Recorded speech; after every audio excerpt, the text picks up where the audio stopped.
Bagel Experience 9, Taser Live Test. The bagel was still warm in my hand, soft and fluffy, with a light sweet cinnamon flavor and studded with plump chewy sweet raisins.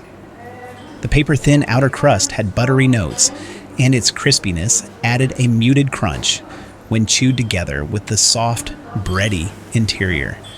With or without a cream cheese schmear, it was a true culinary delight. Sitting with my grandma in an east-facing window booth, I consumed the bagel while she worked on a soft cookie. Being often shunned by Anita, I thought she'd like a break from assisted living.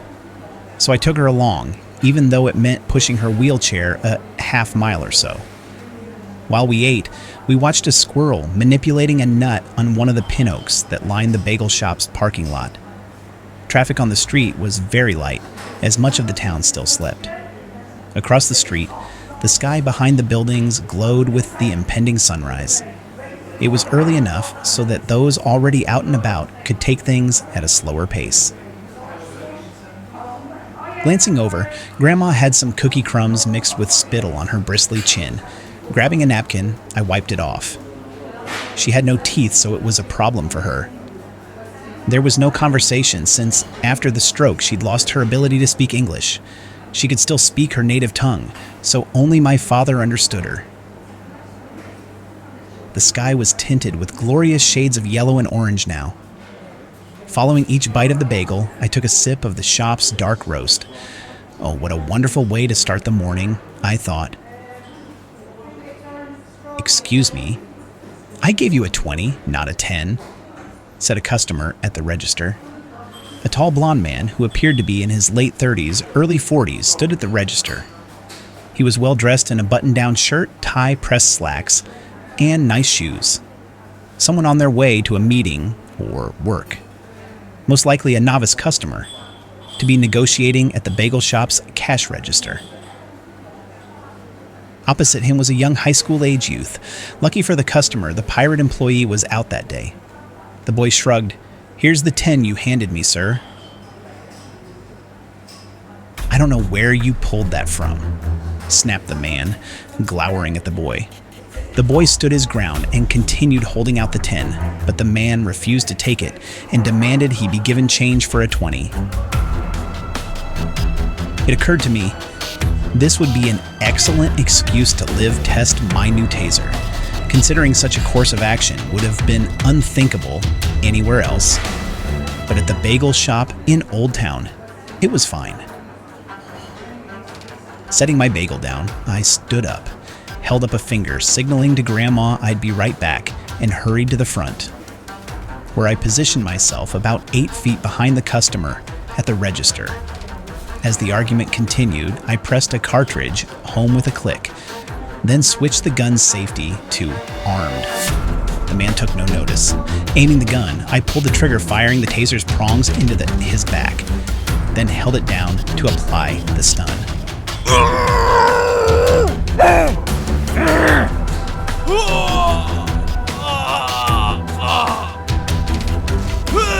The man's screams garnered some casual interest from some of the other patrons, looking up from their phones, papers, or conversations. I watched as his body contorted with the charge, before he stiffened and fell backwards. I extended a foot to shield his head from hitting the hard floor. On the ground, he continued to writhe about, growling and groaning. The pirate employee who prepared the orders, seeing an opportunity to clear the log jam, leapt over the counter and began beating the man about the head and shoulders with a blackjack-type weapon.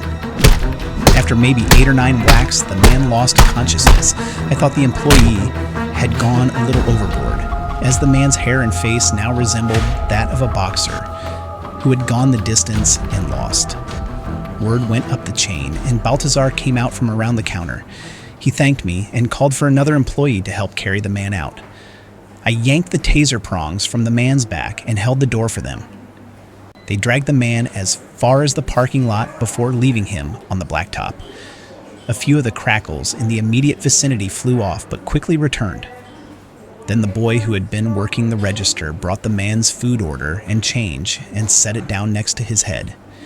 He emptied a cup of water on his face to revive him before going back inside. I went back to my table, very pleased with how the taser had performed on a real person, but Grandma was stirred up. She was not yet acclimated to the bagel shop, I thought. Oi, oi, oi, oi, oi. She kept crying in her Eastern European accent.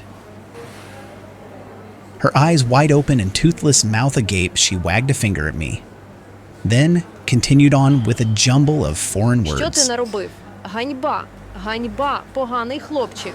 Твій батько, Some of я the regulars розкажу in the йому back про looked це. over, smiling Це at the неправильно. reaction.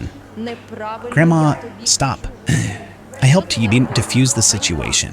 Ганьба. Wanting to get back to my bagel and coffee, I said, "That's just how things go at this bagel shop. Come on, finish your cookie.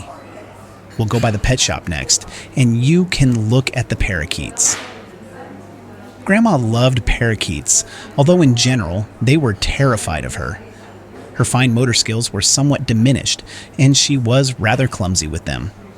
Thankfully, she settled down at the mention of the parakeets, and I was able to finish my bagels in peace. She didn't eat any more of her cookie, but she did seem captivated by the crackles that were picking about the parking lot and threatening the businessman's food bag. "Grandma, are you going to finish that cookie?" I asked. She made a hand gesture and tilted her head, indicating it was okay for me to take it. Pulling the tray over, I picked up what was left and popped it in my mouth. As I began to clear the table, a tall, dark-skinned man approached from another table, making eye contact and smiling broadly. Out of caution, I pushed my chair back and discreetly slipped my right hand in my pocket, gripping a quantity of sand as he arrived at our table.